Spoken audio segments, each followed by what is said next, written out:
വാദി പിൻവലിച്ചു എന്നുള്ളത് കൊണ്ട് കേസ് ഇല്ലാതാകുന്നില്ല. എത്ര പിൻവലിച്ചാലും ചെയ്ത തെറ്റ് അതുപോലെ നിലനിൽക്കുകയാണ്. അതൊരു മന്ത്രിയായിട്ട് നിന്നുകൊണ്ട് ചെയ്തതാണ്. മന്ത്രി അല്ലെങ്കിൽ പോലും ചെയ്യാൻ പാടില്ലാത്ത ഒന്നാണ്.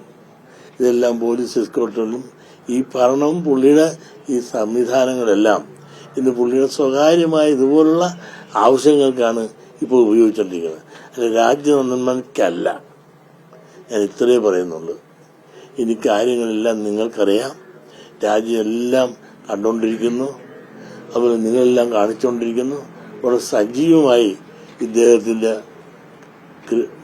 ക്രീഡനം നിങ്ങളൊന്ന് ആലോചിച്ചു. പറയാൻ കൊള്ളാവാ 5000 ഞാൻ പ്രേമിക്കുന്നുണ്ടെന്ന് പറയാൻ, പ്രണയിക്കുണ്ടെന്ന് പറയാൻ തലയിൽ ആൾത്താമസമുള്ളവർ പറയുമോ?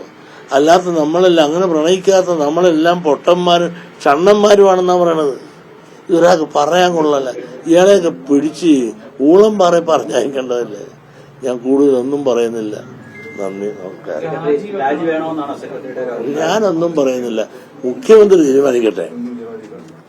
മുഖ്യമന്ത്രി ന്യായമായൊരു തീരുമാനിക്കട്ടെ.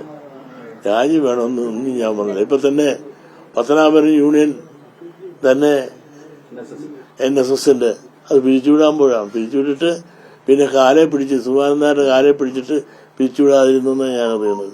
കാരണം പത്മ കഫേ നിർമ്മാണത്തിലെ അഴിമതി ഉണ്ടായതുകൊണ്ടാണ്. എന്ന് കേട്ടാ നിങ്ങൾ തിരക്ക്. പത്മ കഫേ അവിടെ നിർമ്മാണത്തിന് ചുമതല എടുത്തിട്ട് അതിൽ അഴിമതി ഉണ്ടായിട്ട് ഇദ്ദേഹത്തെ മൊത്തം യൂണിയൻ പിരിച്ചുവിട്ട. പിന്നെ കാലെ പിടിച്ച് അദ്ദേഹത്തിന്റെ തന്മനസ്സുകൊണ്ട് പിന്നെയും പിടിച്ചു നിന്നു. ഇതൊക്കെ അങ്ങാടിപ്പാട്ടാണ്. ഇന്നലെ NSSന്റെ ആസ്ഥാനത്ത് അങ്ങ് പറഞ്ഞ പോലെ പത്തനാപുരത്ത് നിന്ന് കുറച്ച് ആളുകൾ ചെന്നിട്ടുണ്ടായിരുന്നു രാജ്യസഭ അറിയിച്ചിട്ട്. അവിടെ ഈ ചെന്ന് കഴിഞ്ഞപ്പോഴത്തേക്ക് ഒരു മന്ത്രി ഈ സുകുമാരൻ നായരെ വിളിച്ച് ഒരു ദിവസം സമയം ചോദിച്ചുകൊണ്ടാണ് ആ യൂണിയൻ പിരിച്ചുവിടാതെ പിരിച്ചുവിട്ടതെന്നാണ് കേൾക്കുന്നത്. അറിഞ്ഞിരുന്നു. ഏതാണ് ഇന്നലെ ഈ NSSന്റെ ആസ്ഥാനത്തെ പത്തനാപുരത്ത് നിന്ന് തന്നെ രാജ്യസഭ അറിയിച്ചിട്ട് ഇവരെ യൂണിയനിൽ പെട്ട 13 പേര് ചെന്നിരുന്നു. അപ്പൊ അവിടെ ചെന്ന് കഴിഞ്ഞത് ഇവരെ കാണാതെ അങ്ങനെ ഇരിക്കുമ്പോഴത്തേക്ക് ഒരു മന്ത്രി വിളിച്ചിട്ട് ഗണേശന് വേണ്ടി ഒരു ദിവസത്തെ സമയം ചോദിച്ചു എന്നാണ് പറയുന്നത്. ഈ വിഷയം അന്ന് പറഞ്ഞല്ലോ, ഇത് പരാതിയില്ലെങ്കിലും കേസില്ലാതാകുന്നില്ലെന്ന് പറഞ്ഞല്ലോ. അപ്പൊ ഒരു മന്ത്രി തന്നെ NSS ആസ്ഥാനത്ത് വിളിച്ചിട്ട് നടപടി എടുക്കരുതെന്ന് പറയുന്നത് എനിക്കറിയാൻ പാടില്ല.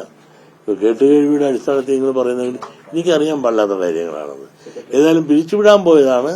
ആ പിരിച്ചുവിട്ടിട്ട് ചെന്ന് ഗണേശൻ മിസ്റ്റർ സുകുമാരനാരുടെ കാലെ പിടിച്ചുകൊണ്ടാണ് തൽക്കാലം വിടാഞ്ഞത്. അവിടെ അഴിമതിയാണ്. പത്മ കഫേ വലിയൊരു ആശയത്തിൽ NSS നടത്തി വളരെ വിജയകരമായി നടത്തിക്കൊണ്ടിരിക്കുന്ന ആ പദ്ധതിയിൽ തന്നെ അഴിമതി ഉണ്ടായിട്ടാണ് പിരിച്ചുവിടാൻ പോയത്.